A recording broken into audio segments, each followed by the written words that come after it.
لو أنزلنا هذا القرآن على جبل لرأيته خاشعا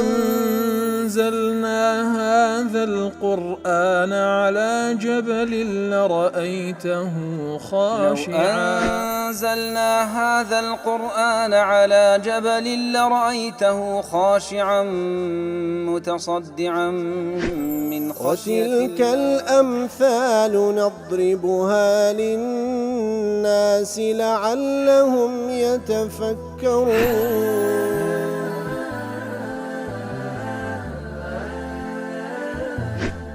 الحمد لله والصلاة والسلام على رسول الله وعلى آله وصحبه ومن والاه. السلام عليكم ورحمة الله. برزان خوش حال لواني حفصته حفدة لواني كان تفسير قرآن بيروز بيم وخزمتان ومن بس رزامد رب العالمين وهوادار مئوي آزي السودي لور بقرن. أعوذ بالله من الشيطان الرجيم. بسم الله الرحمن الرحيم. فدلاهما بغرور فلما ذاقا الشجرة بدت لهما سوآتهما وطفقا يخصفان عليهما من ورق الجنة وناداهما ربهما ألم أنهكما عن تلكما الشجرة وأقل لكما إن الشيطان لكما عدو مبين. بەڵێ خۆشەویستان باس ما کلوانی ڕابردوو لە خزمەتەوەیەتە پیرۆزە دابووین لە دوای ئەوەی کەوا ئیبلیس وەسوەسەیان لۆ دەکا سوێندیان لۆ دەخواکەوە ئامۆژگاری کارە ئیتر هەڵیان دەخەڵەتێنی وەکو رب العالمین فەدەلاهما بغرور هەڵی خەڵەتاندن نزمی کردنەوە وەکو کوو دەولک شۆڕ دەکردن لۆ ناو بیر ئیتر نزمی کردنەوە لە ناو بیری مەعسیەت هەڵی خەڵەتاندن لەو مەرتەبە بەرزەی بەهەشت لە نەتیجەدا کەوا پێی دێنە سەر ڕووی زەوی فدلاهما بغرور فلما ذاق الشجرة كاتكوا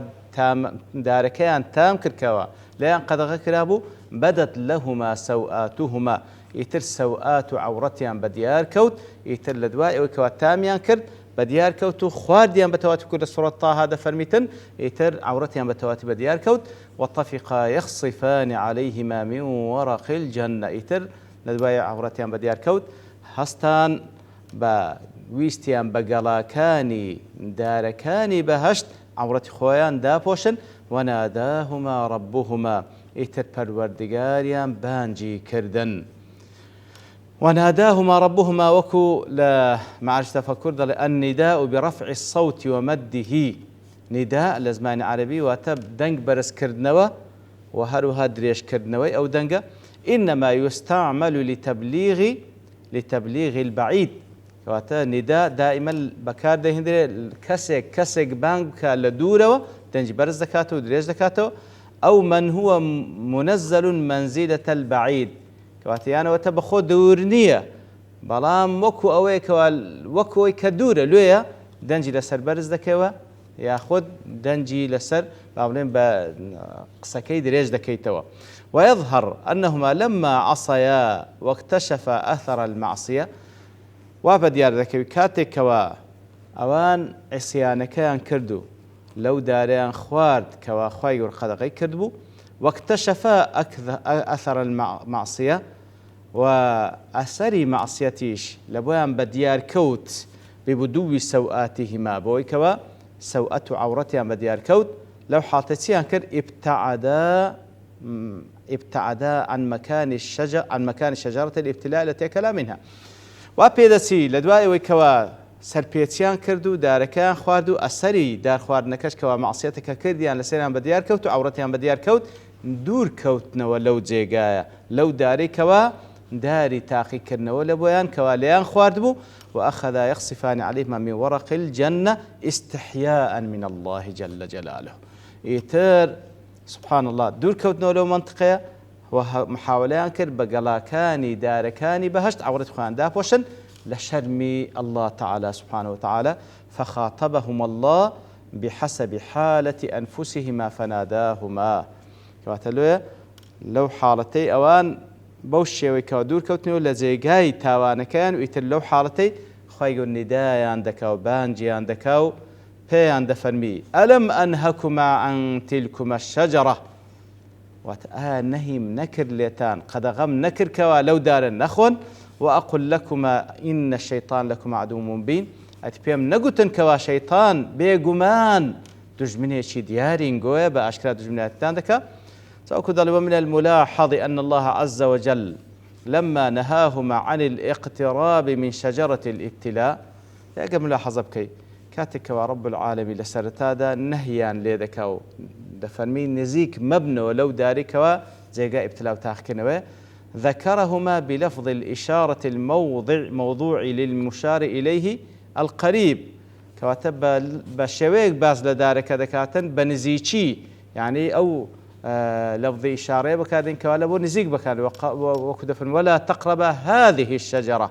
ولا تقرب هذه الشجرة كواتا هذه لبو نزيك بكاد كوات داركي نشان دان لنزيك نزيش أو داري مبنى لكنه جل جلاله في سؤال محاكمة ما قال لهما بلام لكاتك ومحكمان ذكا لدوايك وان داركان خواد فهم ألم أنهكما عن تلكما الشجرة لو داريه وتبدور عن تلكما الشجرة تلك لقل إذا لقل هذه فرقه هذه لبو نزيك تلك لبو دور بك لو داريه دور أدي نهم نكردن فذكرها بلفظ الإشارة الموضوع للمشار إليه بعد فدل هذا الإجراء البياني كواتا أو بيانا بوشيوي كوخوي يقول لسرتادا هذه بكاردين لدوادا تلك بكاردين على أنهما ابتعدا بعد الأكل منها كواتا دور كوتنا ولا زيقاكي وانكشاف سوآتهما عن موقع خطيئتهما ابتعادا يصح منه أن يشار إلى الشجرة كواتا وكو باس ماكر دور كوتنا ولا دواي كوا داركان خوار لو زيقاي دور كوتنا وكوا داركي ليا ثم كلمة تاوانيا أنزام ده ومعلوم أن من طبيعة المذنب إذا ظهرت عليه بعض أمارات الذنب عندنا معلومة كاتك وكسيش تاوان بار أجر هندق لنشان كان التاوان لي بديار كوت أن يبتعد عن المكان الذي ارتكب فيه ذنبه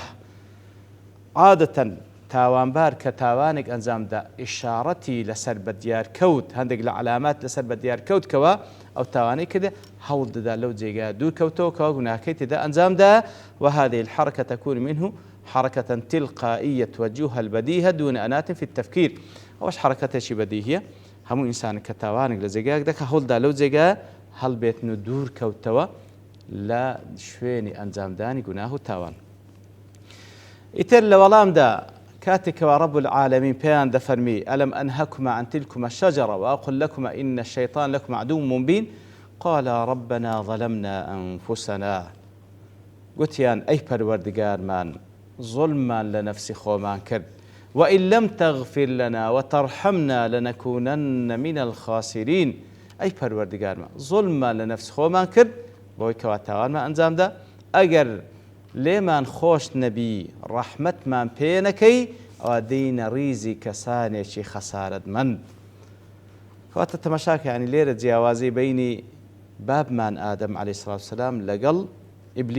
ئیبلیس کە گوناه و تاوان دەکا و سەرپێچی فەرمانی خوا دەکا ئامادە نییە ئیعتراف بە گوناهی خۆی بکا و داوای لێبوردن بکا و داوای ئیستیغفار بکا بەڵام بابمان ئادەم عەلەیهی سەڵات وسەلام بەڵێ تاوان دەکا لە دوای ئەوەی کەوا ئیبلیس هەڵی دەخەڵەتێنی ئینجا لە دوای ئەوەی کەوا تاوانەکەی یەکسەر پەشیمان دەبێتەوە داوای لێبوردن لە رب العالمین دەکا و تەوبە و ئیستیغفار دەکا قال ربنا ظلمنا أنفسنا أي أضررناها بالمعصية واتە ئەو نەفسەی خۆمان باوڵێن زەرەرمەند کرد بەوەی کەوا مەعسیەت تاوانمان پێ ئەنجامدا لەبەرەوەی ئەو ئینسانێکە گوناه و تاوان دەکە معەڕەز دەبێت لە عقوبە كواتە لە نەتیجەدا ظلمی لە خۆی کرد ئەگەر نەخۆ ظلم لە خوا ناکرێ والعیاذ بالله وإن لم تغفر لنا أي ما سلف أجل لما خوش نبي لو كوا كردمان وترحمنا أي بالتوبة وقبولها ورحمة بينكي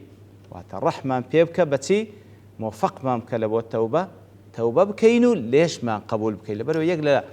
ناو بيروزكاني رب العالمين التوابة يترزان هذا فرمون التواب وتيوفق عباده للتوبة ويقبل توبتهم وتبندكاني أو كوا بشيمان موفق دكا لو توبة كردن وهروها ليشي قبول دكا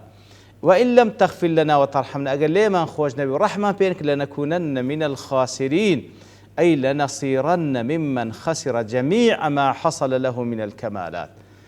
أجر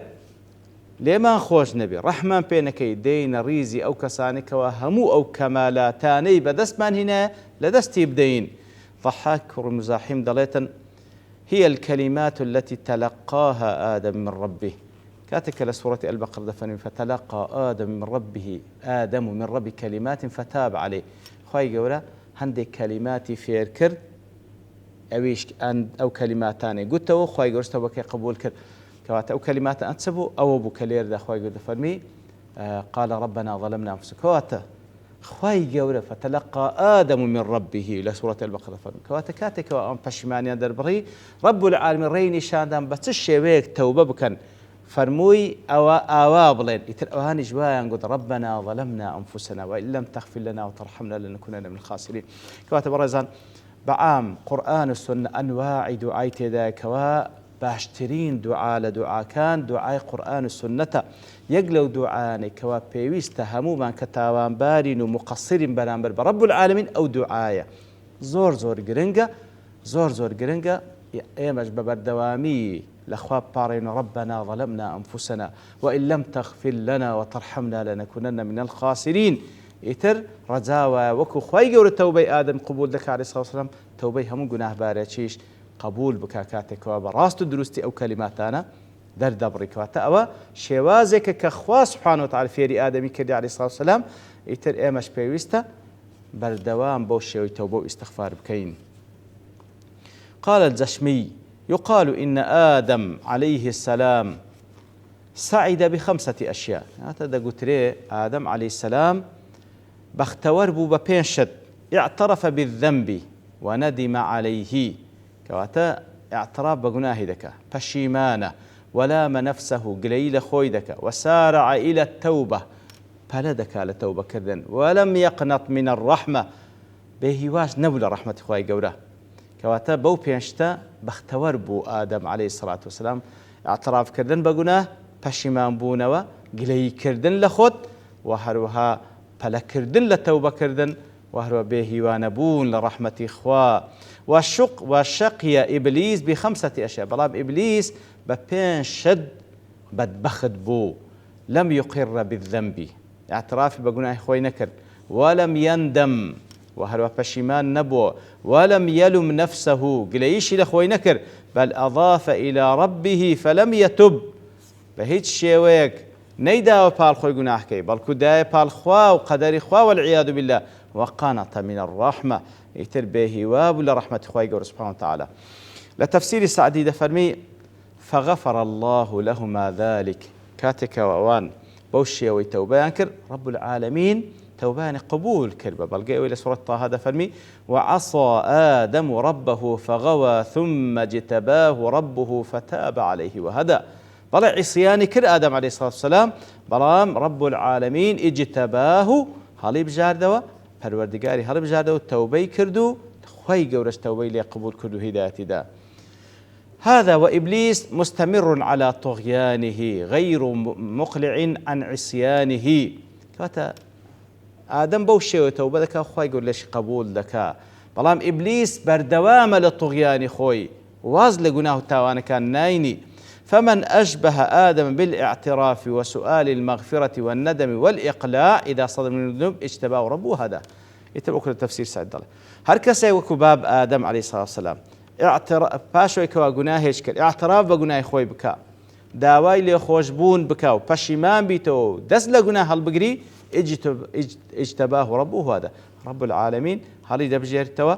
و هدایەتی دا و لێ قبول دەکا. ومن أشبه إبليس هر کەسێک بە ئیبلیس بچی إذا صدر منه الذنب لا يزال يزداد من العاصي ئەگەر گوناهێک کرد تەوبە و پەشیمانی دەرنەبڕی بەڵکو بەردەوام بی لە گوناه و تاوانەکانی فإنه لا يزداد من الله إلا بعدا. ئیتر کەسێکیش هاوشێوەی ئیبلیس بکە گوناه و تاوان بکە ئاعتراف بە گوناه و تاوانی خۆشی نەکە بەڵکو وەکو زۆر جاران جەمال لێ دەبێت دەیدەنە پاڵ خوا سبحانه وتعالى دەنەوە خوا لە سەرمای نووسی بوو کەواتە هەر وەکو ئیبلیس ئەوەی هاوشێوەی بی گوناه و تاوان بکە ئاعترافی پێ نەکە پەشیمان نەبیتەوە بەڵکو گلەییشی لە خۆی نەکا بەڵکو بڵێەوە قەدەری خوایە ئەوە بەردەوام دەبی لە گوناه و تاوان لە نەتیجەشدا بە بەردەوامی دوور دەکەوتەوە لرحمتي رب العالمين أجر بوشي وجبمري أولا قل إبليس حشري ذكري لناو جهنم خوابنا ماندا. وصلى الله وسلم على نبينا محمد وعلى آله وصحبه أجمعين، وآخر دعوانا الحمد لله رب العالمين. لو أنزلنا هذا القرآن على جبل لرأيته خاشعا أنزلنا هذا القرآن على جبل لرأيته خاشعا أنزلنا هذا القرآن على جبل لرأيته خاشعا متصدعا من خشية الله. وتلك الأمثال نضربها للناس لعلهم يتفكرون.